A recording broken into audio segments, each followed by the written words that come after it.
We all want to feel peace in our lives. Peace in our choices, our beliefs, our relationships, and our environment. I've learned that this desired contentment is often found through holding on to less. When we pare down what we own, what we consume, and what we value, we're left with what's intentional, a personalized curation of what is important and true and useful to us. I'm Shannon Leyko, and you're listening to Paring Down, a podcast aimed at helping you declutter not only your home, but any area of your life that's overwhelming. Here, we're having interesting and honest conversations about the physical and mental clutter that drowns out what truly matters to each of us. And together, we'll learn how to pare it all down, not for the sake of perfection or becoming rigid, rather so we can move through life with less overwhelm and more joy, wisdom, and peace. Hi, everyone. Welcome back to Paring Down. What a week. That kind of helps sum up what I was going to tell you, that little tickle in my throat. What a week. That's a little more clear. Basically, I died this week and came back to life. So you can just call me Lazarus, honestly. But is that blasphemous to make a Bible joke? I don't think so. We're good. All right. This episode is already off to a roaring start. If this is your first one, welcome. I promise that I was going to promise that I'm not always this weird, but my regular listeners will probably call me out and be like, yes, ma'am, you are. However, what was I saying? The point is that I was really sick this week and I couldn't get out of bed starting this about a week ago, last Tuesday, the day after Veterans Day. I don't know what was going on. I think it was food poisoning, but my family ate the same dinner as me and nobody else got it. There was apparently a stomach bug going around with some of our friends, so maybe I got that. I don't know what it was, and I don't care to label it. All I need to know is that it's never going to happen to me again. It was terrible. So I'm behind the microphone. Clearly, my brain has not fully recovered from days of being in bed, but thank you for being here, and I'm excited to talk about decluttering. Let's get down to business, shall we? So today we're going to be talking about busting some decluttering myths. Listen, I think that there are a lot of misconceptions about decluttering. People like to see one thing online or one TV show or whatever and just decide whether something is for them or not, all based on one thing. And I think that is a little bit of a silly way to go about life, don't you? Like, if we just get our ideas from a single source, then we're probably not really understanding the idea or the concept or whatever it might be. I mean, I'm just a big fan of, getting your information from multiple places before you make a decision, and also recognizing that if we are talking about a lifestyle, that any lifestyle really has to be tailored to you. It's all subjective. Like, no one has the answers of how to live the best life unless you are talking about it from like a faith and religious standpoint, in which obviously that is what the foundation of faith is like how to live your best life here on earth in order to, achieve eternity. But faith aside is like, everyone's going to do life differently. And that's okay. So if you see an idea and you like it or you don't or whatever, it's probably worth, if you are interested in it, it's worth looking into to make it tailored to your life. If it seems like, oh, that's nice, but I can't be interested in that because there's just no way, maybe there is a way. And maybe it's just not the way that was presented to you the first time you saw it. Does that make sense? And I don't want to name names because, well, I will name names because I'm not saying anything bad about it. But like, I think a lot of people see the Marie Kondo show. Like, that was their first real exposure to decluttering, was Tidying Up with Marie Kondo. I think that was the name of her TV show. Her book is The Life-Changing Magic of Tidying Up. But, a lot of people saw that and they're like, well, I can't take everything out of my closets and out of my room. Like, there's no possible way. And so then they're like, decluttering's not for me. Or they say, oh, that's just for people who have a lot of money and they could buy things again. And, I've done episodes about that. And sure, today you might hear a couple things that I've mentioned on past episodes before, but we're going to condense everything into these 10 major myths that are not true about decluttering, because decluttering is for everyone. It really is. I'm not saying that everyone's going to have the same threshold or their houses are all going to look the same or we're going to own the exact same amount of stuff. Nope, not saying that. But living an intentional life through being very aware of what we own and only owning what we use and what we love and what's actually useful to us is a really beneficial way to live for anyone. I really believe that. And I mean it no matter how much money you make. I mean it no matter how many people live in your house. I mean it no matter how big or small your house is. It will look different for everyone depending on those factors, depending on your mental health, depending on the support that you have. 100,000%. It will look different for everyone.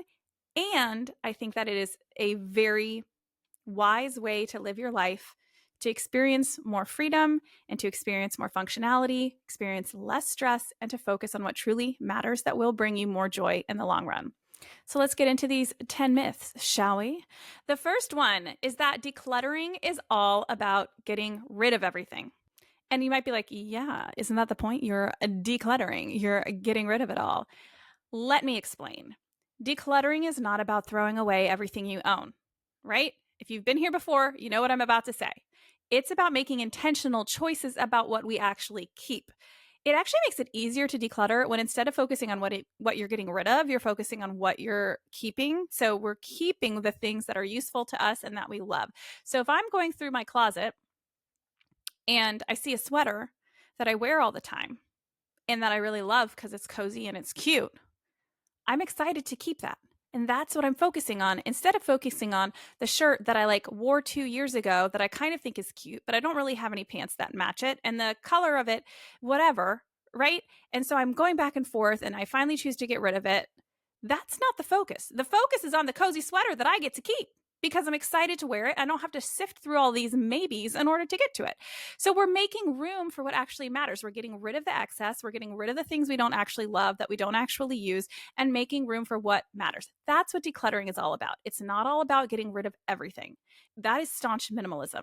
Right? Staunch minimalism is I'm going to get rid of everything, even if I love it, even if it's kind of useful, and just get by with the least amount possible. That's not what I'm talking about here. I've mentioned before, I think that there's value in living that way. But if you're here, we're talking about realistic minimalism or minimalish living. We're just talking about getting rid of the excess to make room for what actually matters. It's also about empowering yourself to say that I don't have to live this way. I think that there is a sense of true empowerment in living a decluttered life because you're saying, I don't believe the scarcity mindset. I do believe that I can reacquire this if I need to, or I can find another way to get by in the future. And I know that that sounds like it's from a place of privilege, and it is. Frankly, it is. But I have people firsthand in my life who have experienced much less privilege than myself, who have seen the benefits of decluttering because then they're actually aware of what they own. And so they're not repurchasing items because they don't remember where it is or it's lost in the back of a closet somewhere, pushed away, all of that. If you are concerned about decluttering because of the financial repercussions of getting rid of stuff you spent money on or about repurchasing in the future, please go listen to the episode I did called Getting Past the Wasted Money, quote, wasted money while decluttering. I'll link that one in the show notes of this episode so you can easily just go there to access it. It's only a couple episodes ago from this one. But anyways, so that's a great episode where we dive a little bit more into that. But all of this to be said is that there is power in saying that I'm going to declutter. I don't have to live this way with all of this stuff around me and all this consumption, no matter what your socioeconomic status is, no matter what your house looks like. Because what you're saying is that I get to choose what actually matters to me in life. I don't have to fall for everything that advertisers tell me I need to use. I don't have to fall for Western culture that confuses wants with needs. I can live in a home that is calm and serene and it's not overwhelmed because of all these things I'm holding on to for what if moments.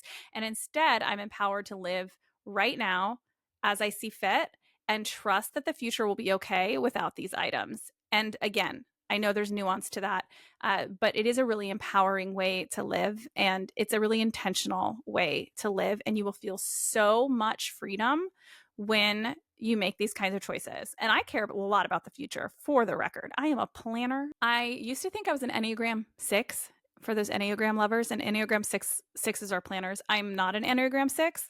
I was just distracted by the fact that they're planners.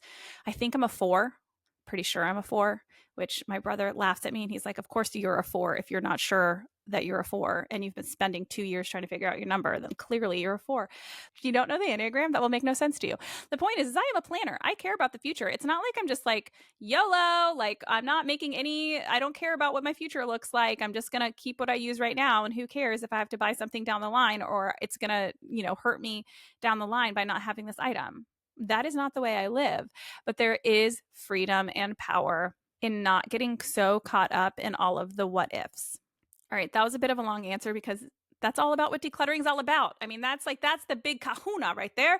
It is not about getting rid of everything. It's about what you keep, and it's about living an empowered and intentional life. All right, that's the summary for you. Myth number 2 is that you have to declutter all at once. No, you do not. I haven't. I couldn't. We all have different bandwidths in our time, in our mental health capacities, all of that. I've shared before that I have PMDD. So on my bad weeks, there's no way that I could be productive and do big decluttering sessions. Or if I do those, then I'm doing them as like a form of self-care because I have to like lock myself into a room so that I don't like snap at my family because my hormones are out of whack, And so the point is that my mental capacity is completely different wherever I am on my cycle because of my PMDD. So that's going to affect my decluttering journey compared to somebody who doesn't have that struggle, right? If you have ADHD, it's going to look different for you. If you work 3 full-time jobs, it's going to look different for you, right? If you have kids at home with you all the time, it's going to look different for you. You do not have to declutter all at once. It can be a gradual process. Even this past weekend, I decluttered a bunch of clothing. A ton of clothing.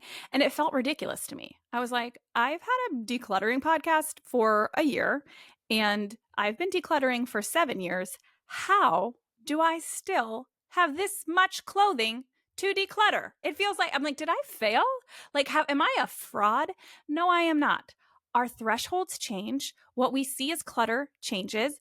I am becoming more and more of a minimalist as time goes on because I see the benefits of it. Also, my attachment to certain items of clothing, the further I get away from purchasing them, the more I'm able to see them clearly and let them go. My decluttering muscle is stronger. It gets stronger with time. So it's stronger this year than it was last year. So it is a gradual process. I even went through my mom's sewing kit I think it was earlier this year. And she died 12 years ago.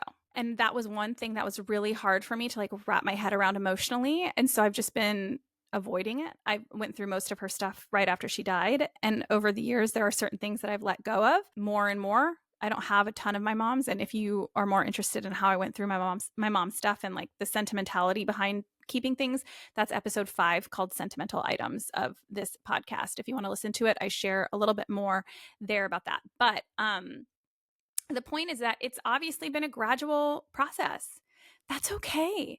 I want you to live in a decluttered home as soon as possible. I really do. And it is possible to make significant change, even not doing it all at once, even doing it 15 minutes a day. One of my best girlfriends is Elizabeth Beam. Her Instagram account is Balancing Beams. She and I text all day, every day. And I love her. And one of the things that she shares about on her platform is decluttering in 15 minutes for busy moms. That's like her MO. It's what she's great at. It's like the angle that she takes and it's awesome. I highly recommend go following her. But the point is that Elizabeth, I'm sorry if this is wrong, but I want to say she decluttered her entire home. And her home is highly decluttered. It's more decluttered than mine. She's like more minimalist than I am. And again, there's no right or wrong here. She just prefers less visual clutter than I do and even less items than I do because we all have different thresholds. So, she really went hard at it. And I think she did it in like a matter of 2 months at the most in 15-minute increments with 3 children at home. You know what I mean? So she figured out how to do it. So you can do it so that you live a decluttered and calmer life more quickly. Because I don't want you to be like, well, does this mean I just have to live in this mess for however long until I can get my butt in gear? Well, yeah, you do have to live in that mess until you get your butt in gear, but it doesn't have to take that long. What I'm saying is you don't have to go through an entire room a day or take everything out of your closet all at once. Or when you do declutter in 2 months, that it's going to be perfect. that you're not going to have a bin under the bed with things in it anymore. You just revisit that in a couple months and you might be surprised that you're willing to let more go. It is a process of building that decluttering muscle. So be gentle with yourself and don't feel like it has to be perfect all at once. Your closet will not look like the one you saw on Instagram the first time you declutter it because you're still attached to those items because your decluttering muscle needs to grow a little bit. And that's okay. And also, you might just need some more time, right? You might only have 15 minutes to go through your closet. So you do your first sweep, and then next week you do another sweep. That's great too. I was going to mention here too, I do have an episode called Finding the Time to Declutter. That's a good one to look up. Again, I'll put that one in the show notes. The beauty of editing my own podcast, you guys, is that as I listen to this back, I'll be able to make notes about which episodes I told you about so that you can go see them in the show notes. So I promise it will be there. The third myth is that it's wasteful to donate items. Listen, I first of all thank you for being worried about the environment. I think that if you care about the planet, it is a sign of empathy because it's not just the planet that you care about. What you mean is that you care about people that you've never met. And I think that means you're a really good human. You care about future generations, about your kids and their kids and their kids and their kids, because you want to make sure that they live on a planet that is sustainable for them. And so when people are like, I care about the environment, what they're saying is I care about people I've never met before. So I love you. And so let's talk about this one because it's not wasteful to donate items. Donating is actually an environmentally friendly way to give your items a second chance at life. It also benefits other people. And what you're doing is making sure that there's less of a market for new items to be made because there's nothing we can do to go back in time and stop all of the unsustainable plastics and all of the stuff that's going to end up in a landfill that will harm the environment, right? Like we can't go back and change that those things were made. All we can do is try and change the trajectory of that amount of material, like being output moving forward. So by offering your items secondhand, it means that the new market is not going to be driven up as much because somebody else doesn't need to buy a new blue sweater because they got your blue sweater. You know what I mean? So it's actually not wasteful to make sure that you send those on their merry way to give them a second life. It's also really important to remember that by decluttering, you are changing your habits moving forward because you're coming face to face with all of the stuff that you bought and you quote wasted money on or that was wasteful to buy, right? You see all of that. And so it changes your mindset on stuff. Moving forward, you're going to be making different choices because you're like, I don't want to do that again. That was not a smart move, right?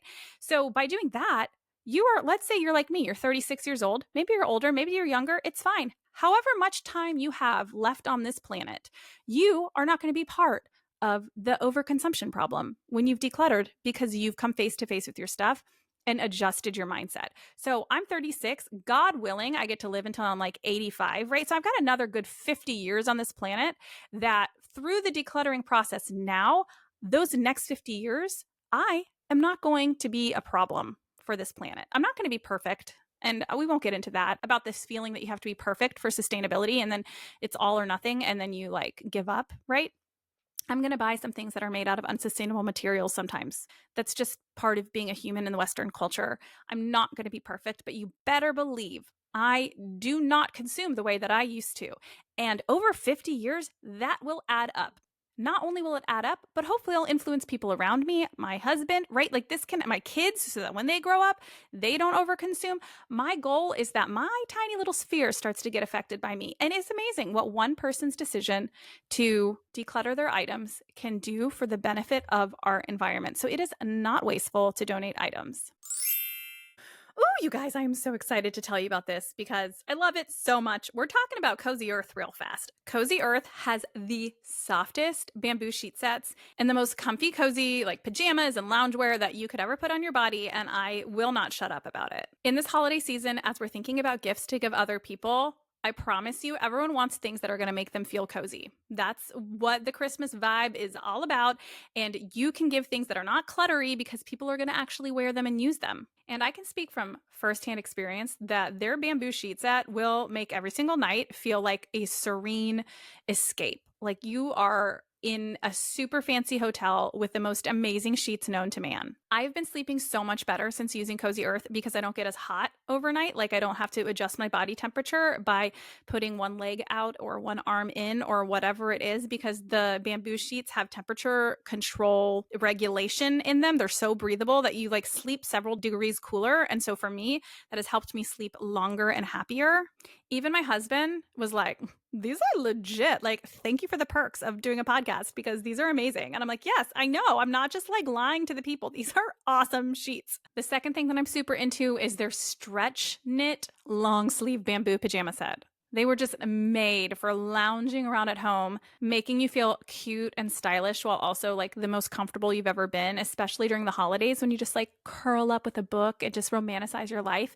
You're going to want to do that in Cozy Earth bamboo pajamas. And don't forget, they pride themselves on responsible production, on enhanced fabric that will not pill, guaranteed for 10 years, superior softness, and just a commitment to quality overall, which is why that all of their Cozy Earth bedding and bath products have a 10-year warranty. So use my exclusive 40% off code PAIRING, PARING, there's no I in pair, to give the gift of luxury this holiday season to yourself or to someone you love by going to cozyearth.com/pairing, PARING, and then also using the code PAIRING. If you get a post-purchase survey, say that you heard about Cozy Earth from this podcast and help your girl out. So that's 40% off at cozyearth.com/pairing with the code PAIRING. Wrap the ones you love in luxury with Cozy Earth this holiday season. Did you know that Americans take about 20,000 breaths a day and spend an average of 90% of their time indoors? That actually pains me a little bit, but I'm not surprised. So it is important to adjust our health choices with the realities of life of how we spend so much more time indoors these days. Now, I'm not saying you shouldn't get outdoors. Definitely go outside, but the indoor air that we breathe can be up to 100 times more polluted than the outdoor air, according to the EPA. And indoor air pollutants can cause sneezing, congestion, scratchy throat, and even more serious health problems like lung and heart disease. This is why my husband and I are so grateful that we have an air doctor. This is an air purifier that filters out 99.99% of dangerous contaminants so your lungs don't have to. We're talking allergens, pollen, pet dander, dust mites, mold spores, and even bacteria and viruses. One of the things I'm most scared of are PFAs. I don't want to be breathing in all that plastic, and more importantly, I don't want my kids to be breathing in all that plastic. I try not to like think of end of the world type stuff, but like I don't want to get cancer. I don't want to have these huge health risks. Our air doctor is awesome. We know that it's working because first of all, we just like feel it. I don't know. It feels like drinking. It's like when you drink purified water, you can tell that it's better. After having the air doctor, our home feels lighter. Like I feel like I'm breathing fresh air, almost like I'm outside. And then whenever we're cooking, it all of a sudden has this big red circle on it. My husband was making breakfast the other day and he was like, well, we know the air purifier works because all of a sudden it was lit up in red because he was cooking. And so all of those air particles were getting filtered through the air system and it like hiked itself up onto like high. So these things really are working. The air doctor comes with a 30-day money back guarantee. So if you don't love it, you just send it back for a refund minus the shipping and you're good to go. So head to airdoctorpro.com and use code PAIRING, PARING, and you're going to receive up to $300 off air purifiers. Isn't that wild? I mean, that's a really good discount. So go to airdoctorpro.com, use code PAIRING, PARING. This is exclusive to my podcast customers. You will also receive a free 3-year warranty on any unit, which is an additional $84 value. So lock in this special offer by going to airdoctorpro.com. That's AIRDOCTOR. You spell out doctor, pro, PRO.com, and use promo code PAIRING, PARING, and this will be in the show notes for you to go click on. The fourth myth: if you're not a minimalist, you shouldn't declutter. We kind of touched on this, but you do not need to adopt a minimalist lifestyle to benefit from decluttering. The goal is to create a space that serves you well, right? So staunch minimalism says, I'm going to get rid of everything and only keep what I absolutely need to survive. You don't have to live that way to live a decluttered life. I love sweaters. I bring this up every other episode because to me, it's like a perfect example. I have more sweaters than I need. Really, I probably only need 2 sweaters. I could probably get by with 1 sweater. Who am I kidding, right? I think I have 13 sweaters, which for me is decluttered. I used to own like 40 45, maybe 50 sweaters. I forget. I remember counting them years and years ago.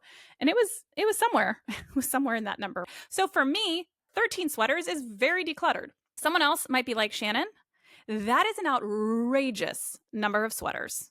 To which I say, you're probably correct. But I am not a staunch minimalist. I wear most of them now. Well, I live in Florida for the last 3 years, so I don't wear most of them because of where I live. But military life, when I go back to Alaska, I will wear those regularly if I go back to Alaska. This is not an announcement. I don't know where we're moving next summer yet.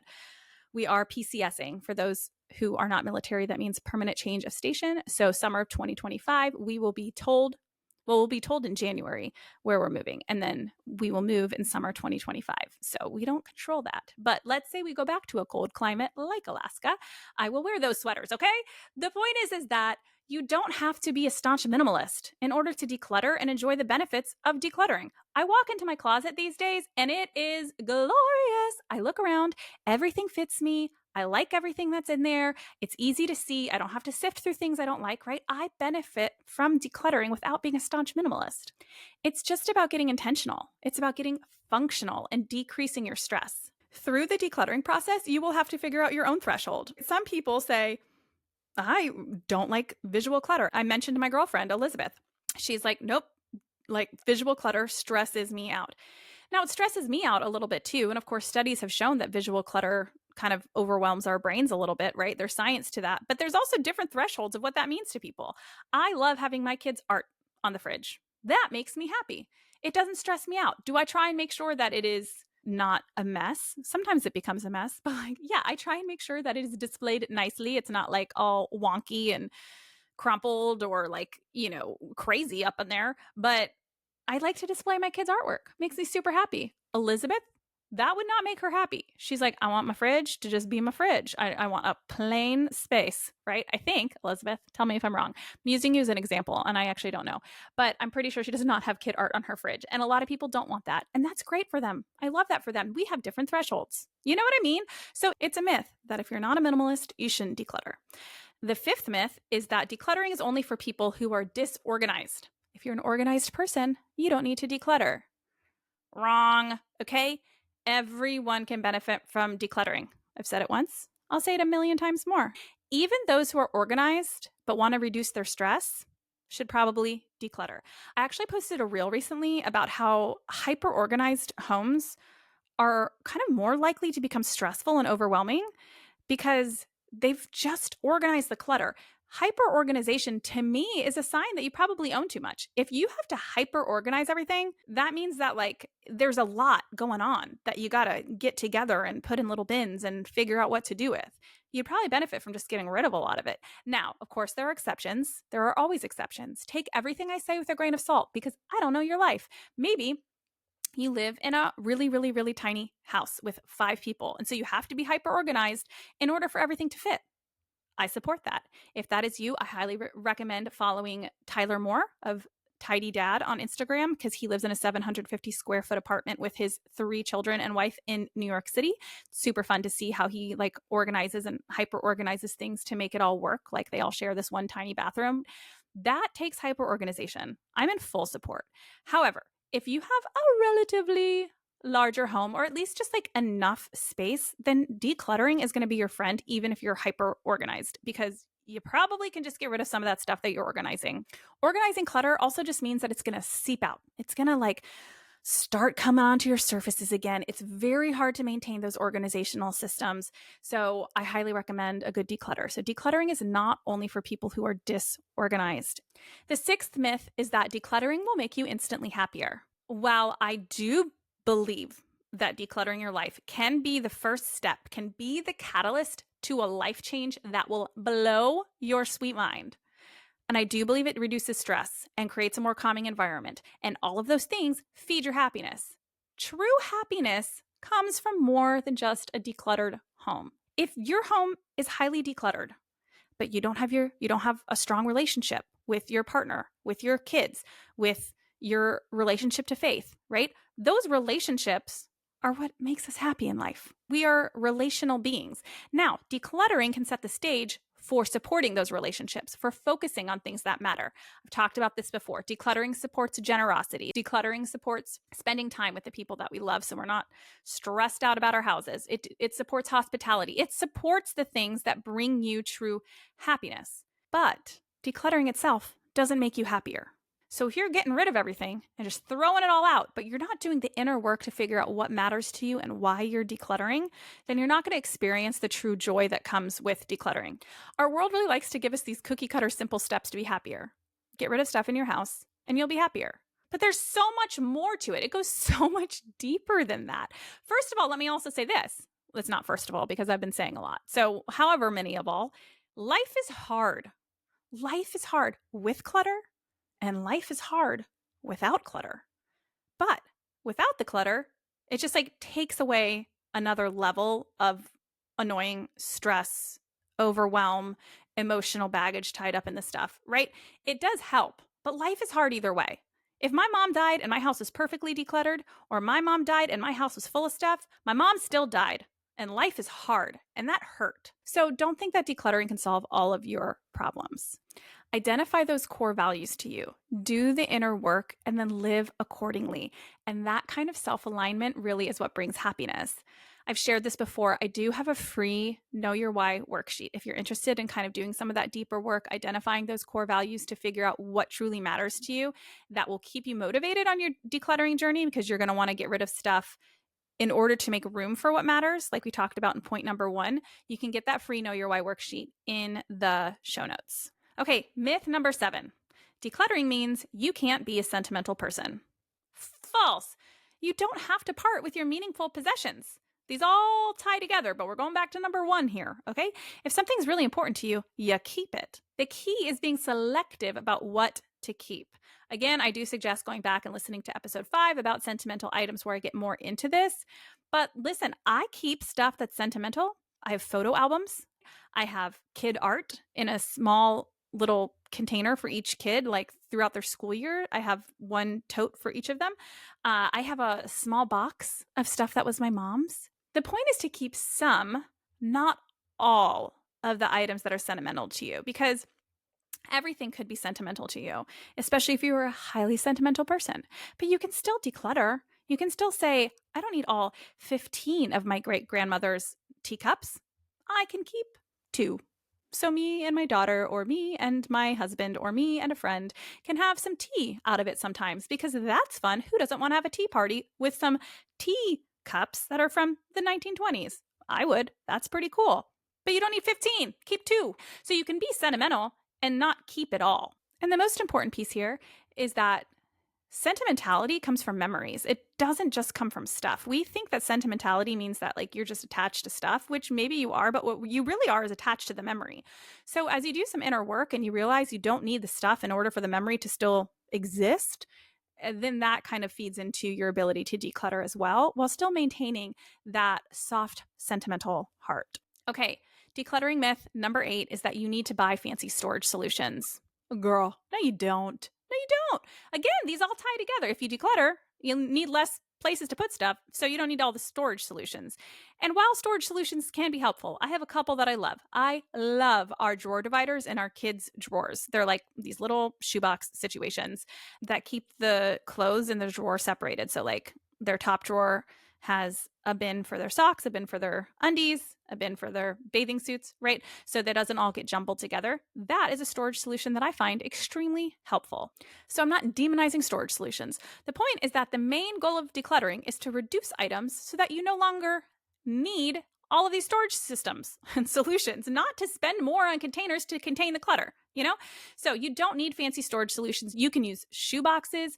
You can use old plastic cups that they gave you at a restaurant for your kids to put pens in, right? Like we can reuse and recycle things. Kanika Williams came on another episode that I will link in the show notes. This is a highly, funneled episode. I don't mean for it to be, but because we're just kind of high leveling these myths here, I want to give you more resources if you're like, oh, that myth strikes a chord with me. So there's an episode of the podcast called Home Organization Tips with Kanika Williams, who is a home organizer from Atlanta. She's awesome. I will link that in the show notes. And she talks about how some of her clients even use like old cardboard boxes. They'll cut those up in order to be drawer dividers. There are ways to make it work without buying the fancy stuff, because truly you want a functional home. It doesn't have to be aesthetically perfect. Also, sometimes you don't need to buy fancy solutions to be aesthetically pleasing. Like, you just don't. I use the iPhone boxes because they're like really nice and pretty and white and sturdy. And those are what we use to organize our first aid. So we have like Band-Aids in them and stuff because they're great little boxes and they look really nice. So I didn't have to spend extra on those. I only had to spend however much an iPhone costs. So maybe they are very expensive boxes, but you know what I mean. If you're watching on YouTube, I'm so sorry. This looks really weird, but my ears are hurting. So I'm like doing this weird thing with my headphones right now, holding them away from my ears. I don't know why they're hurting my ears today. Anyway, first world problems, podcasting problems. All right, myth number 9 is that decluttering means that you have to have a neutral aesthetic. No, ma'am. I love color. Give me all the color. You don't even have to have like a minimal aesthetic. You can enjoy bold design. You can enjoy, shabby chic. You can enjoy bold wallpaper and colorful backsplash and whatever you like. You just have to consider and be intentional about what you own and not own an excess amount.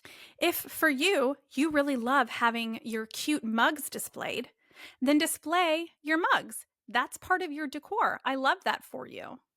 But then don't also have a cabinet with them stuffed to the brim where you're not using them and enjoying them. So you don't have to have bare walls. You don't have to only like tans and grays and like neutral colors in order to live a decluttered life. That is a total myth. My hope is that someday I will be able to live in a home longer than 3 years. Someday we will retire from the military and have a home forever, God willing. And in that home, I do plan on kind of upping the vibe of my house. I love like texture and interesting tile and bold art choices. I love that kind of a thing. My house will probably never look like one of those super neutral, tranquil, calm homes that you see online. It will be tranquil in its own way because I will love it and there will not be clutter everywhere. I'm not going to do an intense amount of like gallery wall pictures because for me that's cluttery because I then don't know where to focus on with my eyeballs, right? So like it's just about making intentional choices about what you like. You do not have to forego color and personality, okay? That is a myth. All right, the last one is myth number 10. You have to follow a specific decluttering method to be successful. You don't. You don't have to follow any decluttering method to be successful. You don't need to follow decluttering accounts like mine. You don't need to read books about it. You don't need to do a step-by-step guide. You don't. Are those things helpful if you don't know where to start or you're not sure how to tackle this and you feel overwhelmed? 100%. I think it's great to follow a specific method. However, you don't have to. You can just use your little sweet brain and open your closet and start getting rid of stuff. You can take it all out at once and go through it one by one. You can take it out of the closet one piece at a time so you don't have a big pile on the ground. You can start in your bedroom. You can start in your living room. You can start in the mudroom. You can start in the guest room. You can take it to Goodwill. You can send it back to Trashy for like an ethical return. You can sell it on Facebook Marketplace. You can do whatever you want with your stuff as you're decluttering. You can declutter in whatever order you want. You can declutter however much you want. Truly, it's up to you. These guidelines and these decluttering methods exist to help you, but you don't need to follow one in order to declutter. So if you haven't found one that like really resonates with you or helps you, then it's fine. You're not broken. Just do it in a way that feels good for you. The most important thing is that you start, is that you choose a space and you take your sweet little hands and start picking stuff up and looking at it and deciding if you want to keep it or not and getting rid of it if you don't. That's all decluttering is. So if you're going to be successful, you just have to start and you have to do it. You don't have to do it any specific way. So keep that in mind. If you hear like all these different decluttering experts telling you different things and you're like, this makes no sense. This person says to do it this way and this person says to do it this way. Well, yeah, they're different people and we're all going to do things differently because we're different people. Have I hammered that home enough today? That we are different. So the decluttering process will look different for us all. And I know that can feel overwhelming because you're like, you might be the kind of person that's like, I just want someone to tell me how to do it for me. And then they do, and you're like, but that doesn't work for me. And that is frustrating. I hear you. So you might have to do a little bit of research to figure out, find somebody that really aligns with your lifestyle and the way you want to do it. If you are like, I want to get her done, then maybe Marie Kondo it. If you're like, I am a busy mom with only 15 minutes, then maybe follow my girl, Elizabeth Beam. If you're like, I just need inspiration and motivation to keep me going, then just keep on tuning into this podcast. I'm your girl. Whatever help you need, you can find it. You just might not find it all in the same place, or you might have to do a little bit of research to find something that aligns with you. So I hope some of these served as helpful reminders to get that little devil on your shoulder to be quiet when he starts telling you these myths about decluttering that aren't true, that are going to just hold you back.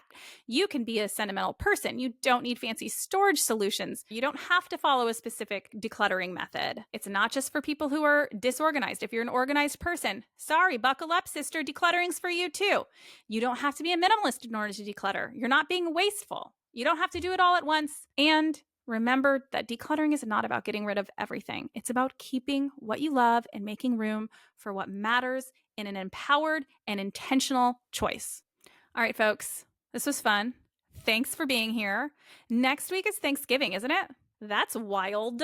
I'm going to be in Ohio. Oh, I can't wait. I can definitely wear my sweaters there. Yes. Okay. Hope you guys have a wonderful rest of your week. And I will see you next week for Thanksgiving week. We're going to be talking about gratitude with a special guest. So I'll see you then. You just listened to an episode of Paring Down with me, Shannon Leyko. If you enjoyed the show, it would mean the world if you can leave a review wherever you listen and share this episode with a friend. Those reviews really are what keeps a podcast on its feet for the long haul, and I will read every single one with a huge smile on my face. So thank you ahead of time.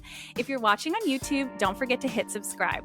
Also, be sure to follow along on Instagram at paring_down, where I offer lots of tips and inspiration for paring down, along with what's new here on the podcast. Till next time.